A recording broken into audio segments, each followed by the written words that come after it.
Remember when the pandemic started more than a year and a half ago? Lockdowns, masks, fear of the unknown.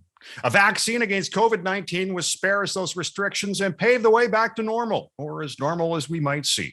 But it hasn't. Now we have a divide between the vaccinated and the unvaccinated over mandatory vaccines and vaccine passports. Which side are you on? Hello and welcome to the Unpublished Cafe. I'm Ed Hand. We're coming to you from a remote location and practicing physical distancing to enhance safety.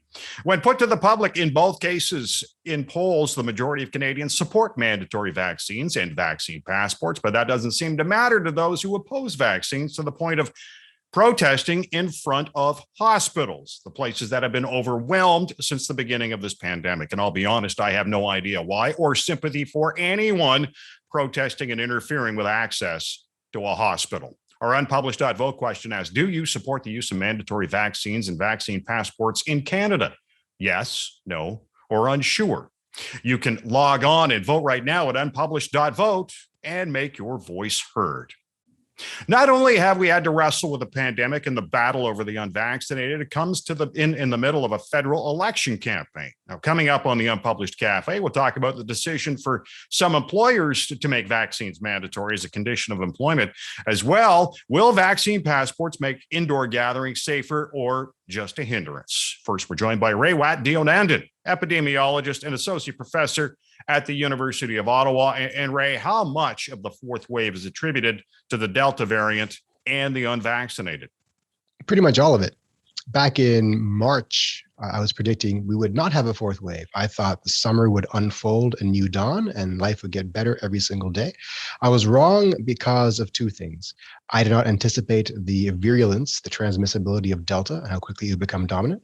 And two, I did not think we would have such slow vaccine uptake. And frankly, if everyone were vaccinated, we would not be in this situation here. So epidemics are all about the size of a susceptible population. Who is susceptible? Those who are not immune. Who's not immune? Those who have not had and recovered from the disease and those who have not been vaccinated. And in Canada, that's still a very large proportion of our population. So that's what's driving this fourth wave, this inability of this last contingent of people to be immune. Now, you talk about susceptibility. Now, do we not have people who are double vaxxed that are able to transmit that as well? Yes, but those people who are double vaxxed, A, are less likely to be infected, not perfectly, but less likely, and B, much less likely to suffer serious disease. So they will not impact our healthcare system or our way of life appreciably. Now, remember, if you're double vaxxed and you get infected, A, you're much less likely to be a serious case, but you will carry a similar viral load to an unvaccinated person who is infected. So in that sense, you're just as infectious, however, for a shorter period of time, much shorter period of time. So the bottom line is a vaccinated person is far less likely to transmit the disease to other people. In your opinion, are there any legitimate reasons for not getting vaccinated? Sure. If you're a child, first of all, you're not eligible. There's a handful of people who are allergic to the vaccine components, and that's really a small number of people. So the exceptions have to be quite poor. Now, who are the vaccine resistant? They're a diverse group. We have to be aware of the fact that we can't tarnish them all with the same brush. There are, of course, the anti-vaxxers, who are the hardcore people who make most of the news, and they're actually a small proportion. Depending upon your study, maybe between 0.06 and 5% of the population are hardcore anti-vaxxers. To me, they're a kind of religion. I don't know really how to argue with people who are arguing for the position of faith. Then there are those who are vaccine hesitant. And for them, I have all the time in the world. They're just subject to some bad information they saw on Facebook or YouTube, some fear mongering, and they just need to be given a better science education and explain and walk through the data with a bit more care. Then there are those who are apathetic. The apathetic are technically younger. They feel that their immune systems are hardy enough to ward off any undue effects of the disease and haven't been thinking about their role in the larger population burden of the disease. For them, what they need is a greater incentive to be vaccinated. That's the group that vaccine passports really works well on. And the last group that I can think of are those who want to get vaccinated, but they don't have the opportunity. Maybe they've got childcare demands or work demands. They're afraid of the side effects that will prevent them from giving childcare or can't get away from work to get vaccinated. For them, we have a series of other policy levers we should be exploring. They're the low-hanging fruit. So And that brings up the conversation of vaccine passports. As I mentioned, that's best applied for the apathetic group.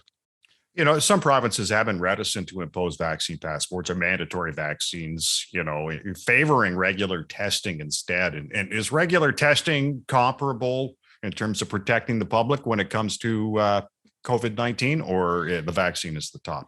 If we didn't have a vaccine, I would be 100% behind regular testing as our best tool to keep society open while we wait for a vaccine, because regular testing doesn't make the problem go away, allows us to manage the problem. Now, if we're regularly testing everybody, that's an undue expense, and that's an enormous complication.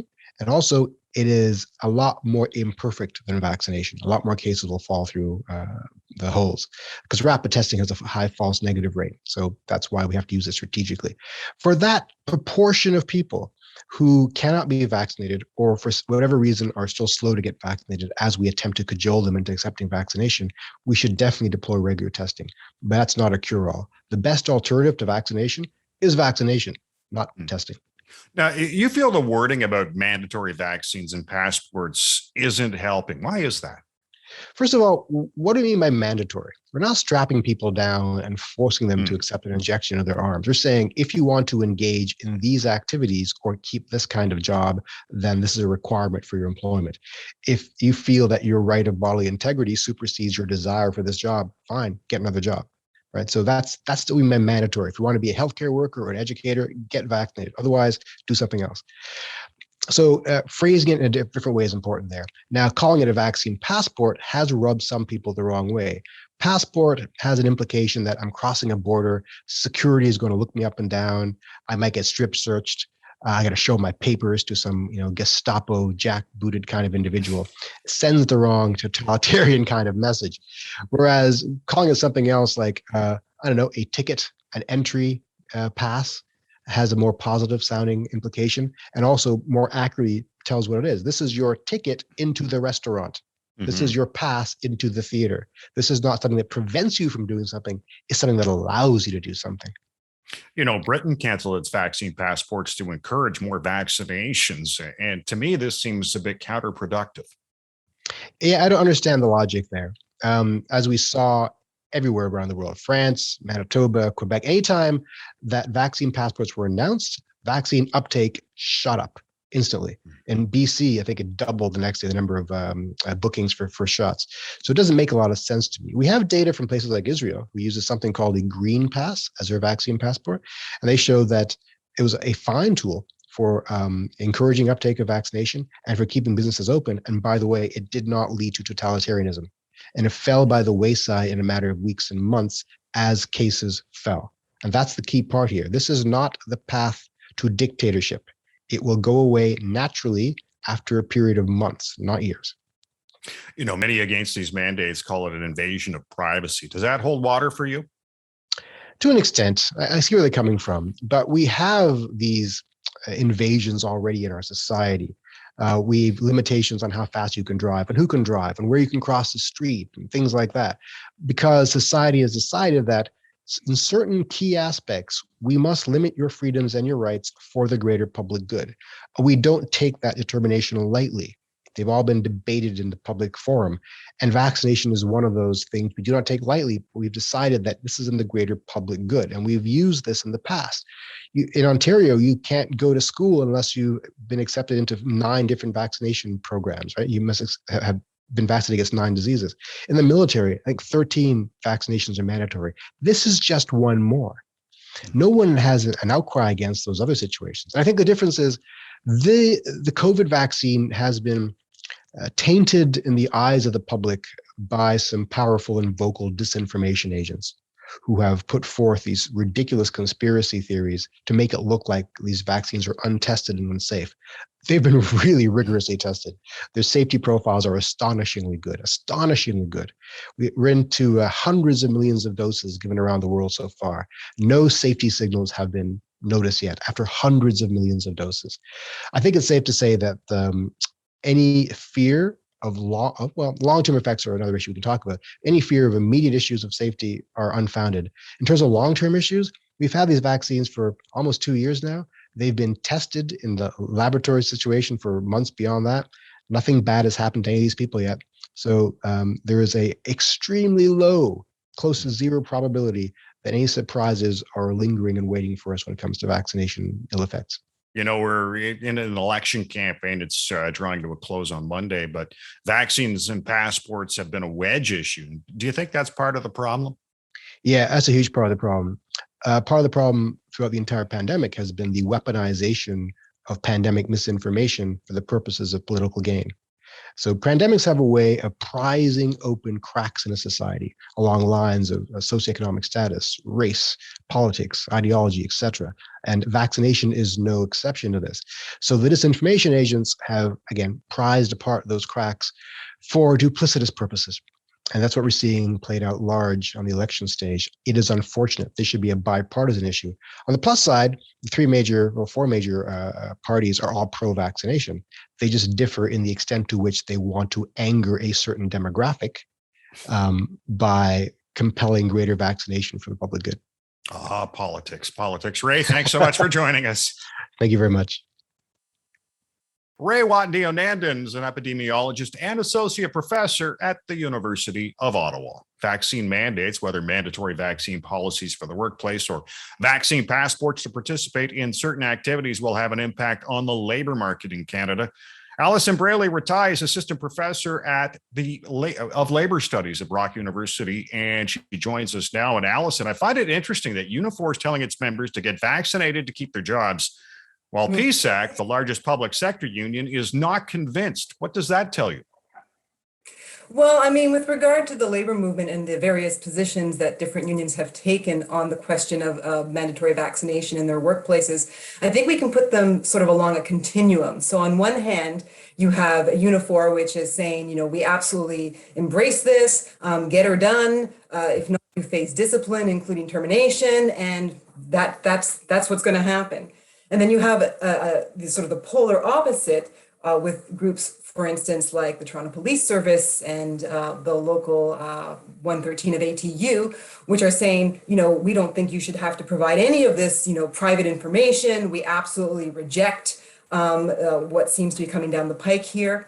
And in between those two extremes, if you will, we have groups like PSAC, which is saying, we don't oppose the vaccination piece. We're not saying that our members shouldn't have to give you information, but we are saying that, exemptions from this mandate should be broader than perhaps the government wants to impose on them. So for instance, aside from people like who have medical exemptions, which of course would be accommodated, PSAC would like to see members who simply choose not to be vaccinated to also be accommodated, for instance, by having their work reassigned or by being allowed to work remotely. So I think that, again, the continuum from one position to another position to another position better captures the various positions that unions have taken on this issue. How do you see vaccine mandates impacting the workplace? We're going to be seeing workers heading back to the office soon. Not as much as was before, but we are going to be seeing it. And you're going to have some people who are going to be looking at others going, are they vaccinated or not? I don't think it's going to make for a very productive workplace. Well, I mean, if the employer has a vaccine mandate, whether because they have independently decided to do that, or because they're an organization that is captured by a government-imposed mandate, then that will make some kind of difference as well. So workers going into a workplace where they, more or less can be assured that most of their colleagues, except for those who have a legitimate exemption, that most of their colleagues are vaccinated, will likely, rest a little easier perhaps than in a workplace where there is no such guarantee and people really don't know one way or another, or have basis to know one way or another whether or not their colleagues are vaccinated. And I think it's in part for that reason that mandates are actually pretty important, because they remove the impetus from individual employers and individual businesses from having to make that calculation about whether it's good for their particular business to impose a vaccine mandate or not. And given the high stakes here and the fact that this is really a public health issue, it really shouldn't be left to individual organization and individual employers to have to make that calculus. And if they make the calculus wrongly, then that has impacts for public health. And really, there are a whole bunch of reasons why that shouldn't be in the hands of individuals at this time, given the clear public health threat that COVID represents. I was kind of curious. It seemed in this whole discussion about the rights of the employer just seemed to be, I don't know, at the back of the bus more than anything else. The bottom line for an employer is they have to not only protect their employees, they have to protect the clients who would come in. And many of them may be adverse to shopping or whatever goes on in that business around them. It doesn't seem the employer's rights are being paid attention to as much as employees and et cetera.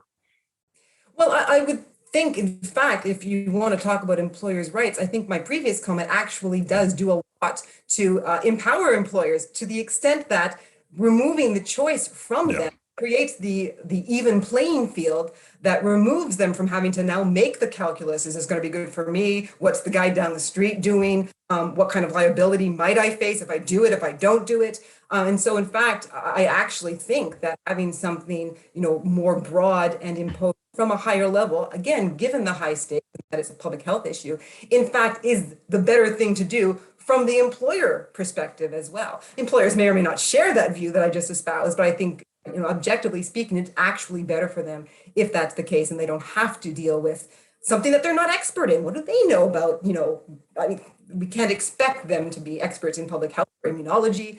They don't have access to all that information. And it's quite unfair, I think, in some ways, to download that responsibility on them in any way. Obviously health is a provincial jurisdiction, and each province is, the ones that are participating, rolling out their vaccine mandates and passports.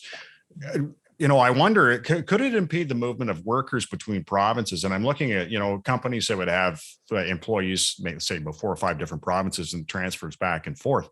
If you've got 2 different provincial legislations on dealing with this, that could have a big problem with movement between those provinces. I hadn't actually turned my mind to that, but I suspect that if, for instance, you had a particular scheme in one province that was quite different with regard to a scheme in a different province, at least vis-a-vis a particular worker, that they're compliant where they work, but then wouldn't be compliant somewhere else, that could have implications. I'm not entirely sure how one would deal with that, other than, it's the right thing just to get double vaxxed. And therefore, we again remove that problem, because the responsible thing to do in this public health crisis is, in fact, to get double vaxxed. So although, different schemes might have different implications, at the end of the day, the responsible thing to do for all our sakes is in fact, for people to get double vaxxed, unless they have a legitimate exemption. Conscientious belief against the vaccine, that's one of the ideas being brought forward. Is that protected by law? Do we know? Conscientious beliefs under the various human rights codes in the various jurisdictions does not protect, where there is conscientious belief, would be unlikely, let me put it that way, would be unlikely to protect the kinds of reasons that people adduce under the umbrella of conscientious belief. So for the most part, we're not, when we talk about conscience, we're not in fact talking about religious belief, which is a kind of conscientious belief, but is well protected in every jurisdiction. We're not talking about medical exemptions either. We're really talking about people who object to it, but usually on the grounds that they don't trust the science, or they don't believe that, COVID is actually as bad as it's made out to be. And so although that gets caught under the umbrella of conscience in people's everyday parlance, everyday speech, in terms of a matter of law, it would really amount to, a rejection of the public health consensus, and that itself would not be protected in law. And what about privacy issues? Do you think privacy issues that gets brought up a lot? Is that something that you think is covered, or it's a red herring? I think it's covered, but it's a red herring to the extent that a lot of people who bring it up seem to think that it's an all or nothing thing. Like, because this is private health information, therefore there is no condition under which you can make me give this up to you. And if you do, it's coercive and illegal. That I think is not true. There is, of course, privacy legislation in different jurisdictions that captures different aspects of having to give up private information. So I think employers and government mandates and all that has to be very mindful of how they collect the information, what the purpose of, how much information they're asking, how they disclose it, to whom they disclose it. All those things are important considerations, but those are relatively easily met. I mean, you can get narrow information for a very particular purpose and only keep it protected well and not disseminate it to others. And that's not the same thing as saying you can't actually ask for it and require people to give it to you at the risk of running afoul of an employer policy or a mandate. Allison, I want to thank you for joining us. Thank you very much. I liked it very much. Thank you. Allison Braley-Ratai is Assistant Professor of Labor Studies at Brock University. Our unpublished vote question asked, do you support the use of mandatory vaccines and vaccine passports in Canada? Yes, no, or unsure. You can log on and vote right now at unpublished.votes. I want to thank our guests today, Rewat Deonandan of the University of Ottawa and Allison Braley-Ratai of Brock University. And I want to thank you for watching The Unpublished Cafe. Stay safe. I'm Ed Hand.